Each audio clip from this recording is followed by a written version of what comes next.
Alright guys, so I have not posted on this channel in a very long time, but I actually think I'm going to start posting in because I was just looking back at this channel and I saw a comment and it kind of inspired me because some guy told me that I had a good voice for this and like I narrated well or whatever, so thank you to him. And so yeah, we'll get right into the video. This is a story from Reddit.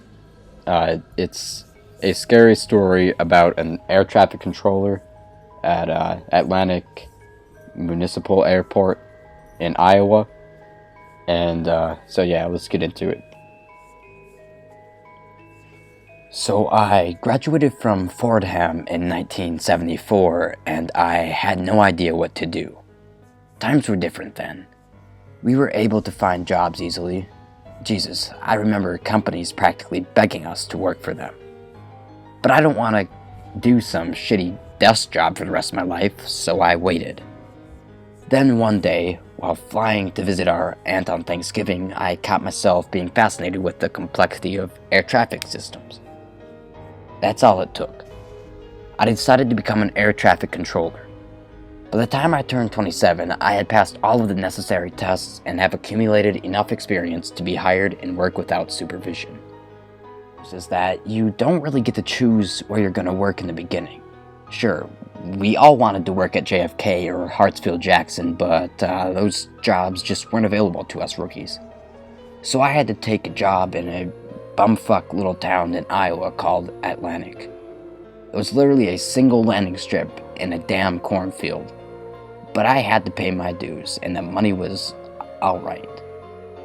Now, small airports like these usually only work 8 to 5, but this particular strip was in such a geographical location that there were a lot of flights going above us at any time, so we needed to stay open until 4 a.m. in case of emergency landing.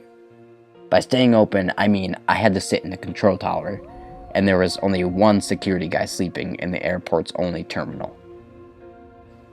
It wasn't that bad, really. I'd bring my books and crossword puzzles, and I'd spend hours on the plane with your aunt. You know, they say that the air traffic controller is the most stressful job in the world. Well, I was bored 99% of time.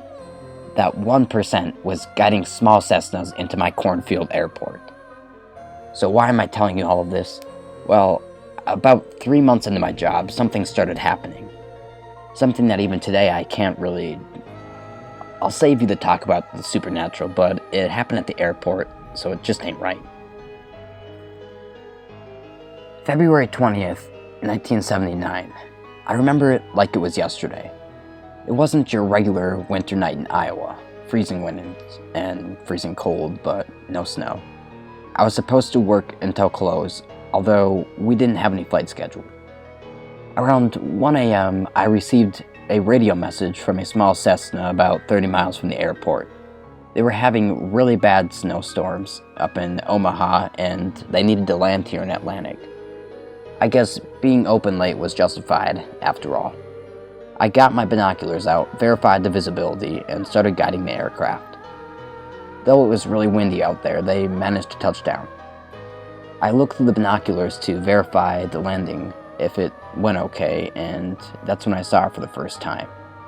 Just walking down the runway as if it were some normal street was this woman. Shit, I don't know. Now there was about 100 things wrong in this situation. First, the woman was wearing some sort of short summer dress or a nightgown, and she was barefoot, believe it or not. A normal person would be cold dressed like that during the summer, let alone our winter. And then you had to wonder what in the world was this person doing walking down the active runway, and how the hell did she get there to begin with? Flight 84, this is Alex from Air Traffic Control. Do you happen to see a woman walking down the runway towards you? I asked the pilot who had just landed. Huh, let me check. The pilot answered. Still watching through binoculars, I saw him open the door of the plane and then get out. He started walking towards the woman. Not gonna lie, at that point, I was having a lot of fun. Not much happened in Atlantic, Iowa, and certainly this was entertaining. I couldn't wait to hear her story. My bet was that she got in a car accident probably near the airport. Well, The pilot walked up to her, and I could make it that he was saying something. I saw, still through binoculars, her lean into his ear and almost whisper something to him. He stood there for a good 10 seconds with neither of them moving, and she was still leaned close to his ear. Then he snapped out of it, I guess, turned around, and he literally sprinted to the plane. When I saw the propeller starting to rotate, I jumped on my radio. Flight 84, what are you doing? No answer. Flight 84, I repeat, what is happening? Nothing. Then the plane started moving and speeding up. Flight 84, you do not have permission to take off. I repeat, you are not clarified for takeoff. But there was no answer. That damn Cessna kept speeding up and then took off. But I could really not do anything about it besides making sure that no other planes were above us at the time. I tried one more time. Flight 84, this is air traffic control. What the hell is happening? And then my radio started making white noise. Nanu was all I could hear coming from the radio. Flight 84, please repeat. You're breaking up. What a night, I thought. Radio started transmitting again. Flight 84, did you say, run? Please repeat yourself. But nothing else came from out of that damn radio. The plane was gone. I sank into my chair trying to decipher what the fuck just happened. Pardon my French. Run? From what? What the hell? And then it dawned on me again. The woman. I grabbed the binoculars. She was looking straight at me. A good 200 yards away at night, she was somehow looking straight at me. Eyes open so wide, it's hard to explain what she looked like. I guess, you know how when someone is super surprised, their eyes widen? Like when you startle someone and their eyes just get so wide, some sort of defense mechanism, I suppose. That's how she was looking, straight at me. What in the world, I mumbled. At that moment, she started running towards my tower, like not jogging, but really running. Still looking straight at me. I swear to you, goosebumps ran all over me like 10,000 cold hands. You know, I'm not the one that gets scared. Shit, I spent 6 years in Vietnam. But something about this situation, something about the pilot telling me to run and this woman running towards me, something seems so wrong and so out of place. Joe, are you there? Joe? I blurted into the radio. Joe was our night security guard. He didn't answer. Shit. I looked through the window just in time to see the woman run into my tower. I heard the door downstairs slam open. I honestly didn't know what to do. This wasn't a rational situation, you know? If it were some sort of terrorist or whatever, I'd know what has to be done, but this situation was malicious. It was certainly strange, and at that exact weirdness, that not knowing what is happening, is what made me run into the bathroom and lock the doors. As I turned the lock, I heard the control room doors open. You know how in your generation's movies, you just hear quiet footsteps of some invader slowly looking at you? Looking, for you, and the shadow shows up under the door? Well, this was the opposite. As soon as those doors opened, chaos began. I tried peeking through the keyhole, but I was only able to see this fast shadow running across the room, accompanied by a tremendous noise. I swear, I was so shocked that at one point I nearly opened the door just to see what was causing all of this. Then a hard slam into the bathroom door had me nearly fall on the floor, and then nothing. Silence. I could lie and pretend I was brave enough to get out of that bathroom soon after, but I wasn't, I'll admit it. I stayed there the whole night waiting for the morning shift. At around 7:45 a.m. I heard a familiar voice say, "What in the fuck?" It was Clark, the morning shift controller. I opened the door to a scene so twisted that even to this day, I remember every detail. The control room was nearly totaled. Radios ripped off, papers and manuscripts everywhere. Radar screens smashed to pieces. When the police came, I gave the full report. It took 11 days to repair all the equipment and to get the room fully functional. The security guard on duty that night was fired. They even started considering installing security cameras. I know, today that seems like a normal thing you would do, but in that day it wasn't. Police had no idea what to make of it. They just urged us to report anything suspicious. I used the 11-day break to sort myself out, and by the end of that forced vacation, I was convinced that all of this was caused by some deranged woman, possibly a mental patient. Whatever made me sleep at night, right? I came back to work on March 4th. I was a bit worried about the working nights again, but I was convinced that whoever did this was far gone by now. The next month or so was very uneventful, just how I liked it. Iowa was scheduled to get hit with a big snowstorm that day. Most of the flights were grounded, but some were still in the air, and I had to work. I hated it because if we did get hit with heavy snow, I'd probably end up being stranded. I wish that was the worst thing that happened. At around 11 p.m. that night, when it was already snowing big time, I received radio messages from a small private jet that was some 50 miles away. They were getting caught in heavy winds, and the pilots wanted to land in our airport immediately. Now, jets like that would traditionally be too big to land at our strip, but the emergency like this called for an overriding of guidelines. Flight 676, you are cleared to land, but we have to remain in contact at all times. This strip's pretty short. Do you acknowledge? Sure thing. Just put this puppy down, shall we? The pilot said. It was snowing heavily by that point. Thankfully, we had a cleanup crew device and cleaned the runway before they headed home, so it was still in decent condition. Again, back then we were way more relaxed about the rules. I took a look at the strip to make sure it was clear. And out of nowhere, just when I forgot about her, she appeared. She was just slowly strolling down the strip, about 100 yards away from the tower, her bare feet slowly moving across the freezing asphalt. The worst part about it, she was looking straight at me again. Again with those crazy fucking eyes.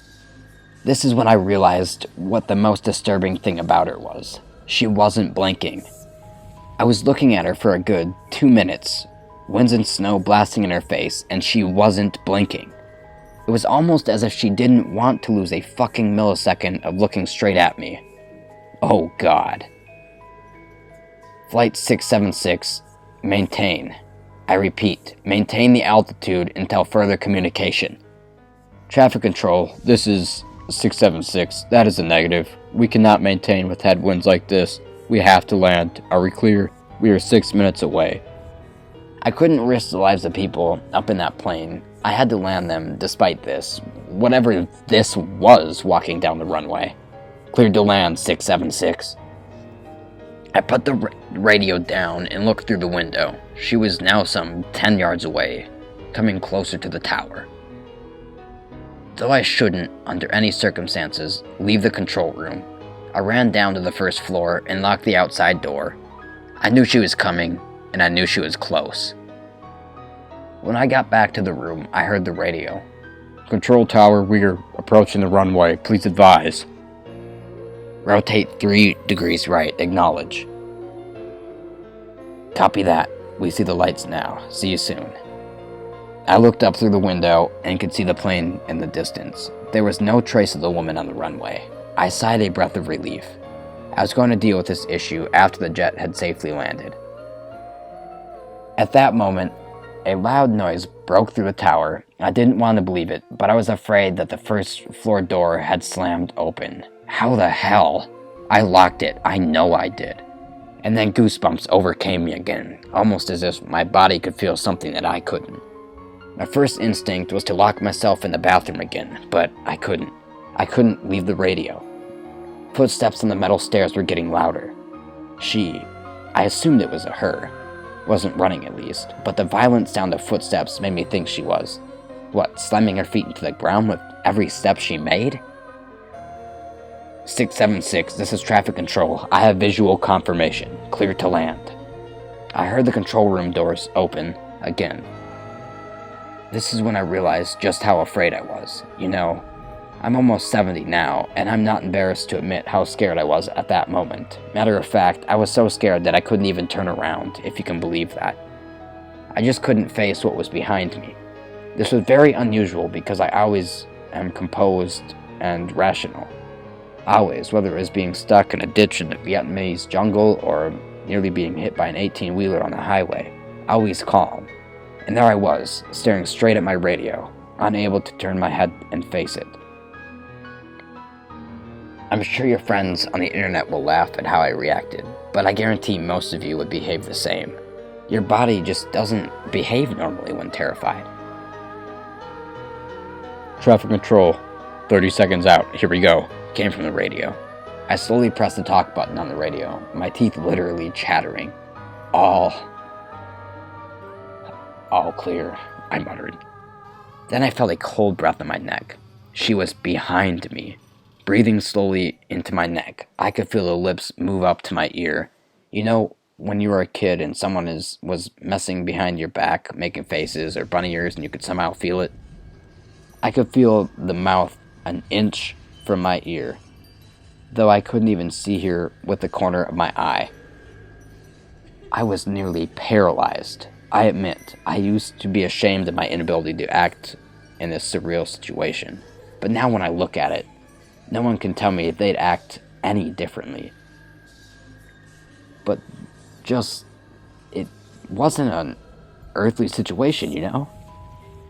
Come down to field, come down. The whisper crawled into my ear. You'd normally think that hearing a voice would somehow defuse a situation, or at least brush it away of any thoughts of the supernatural, but that voice was so different from anything I've ever heard. I am not a writer. I can't explain it. It was cold, inhuman even. But what scared me the most was the anger I felt in it. Though she whispered, I could feel the rage. And I don't even know how to put it into words, but her voice lacked something that every other voice had. I don't know. Touchdown. Traffic control 766 is on the ground. Hope you have some hot chocolate ready. The woman snapped back, and I heard what I assumed was running. I forced myself to turn around just in time to see her running out, barefoot. 676, welcome, I made myself say into the radio, though my legs were still foreign to the rest of my body. I propped myself up and looked through the window. I was expecting to see the woman running out, but she was nowhere to be seen. I thought that she was still in the building. This time I managed to get the security guy on the radio, and he showed me up a few minutes later. He did a full walkthrough of the tower, but no trace of the woman. I started to feel relieved only when the police showed up. They thoroughly searched the building with no success. They did notice the trace of footsteps coming from the neighboring cornfield to the tower, but there were no prints going back. Imagine my situation at the time. Just take a second to think about it. You're the only one to ever see this woman. I'll call her a woman. I wouldn't be surprised if the police started thinking that I was hitting the bottle during work. I decided to keep it to myself until I could prove that there really was a person disrupting or haunting at the airport. I couldn't really quit, and honestly, would you? Probably not. I mean, yes, these were two absolutely surreal experiences. And I did feel some sort of intangible hazard, but I didn't think my life was ever in danger. I decided to stick with it. Winter was almost over anyways. Spring brought more horror than the winter ever could.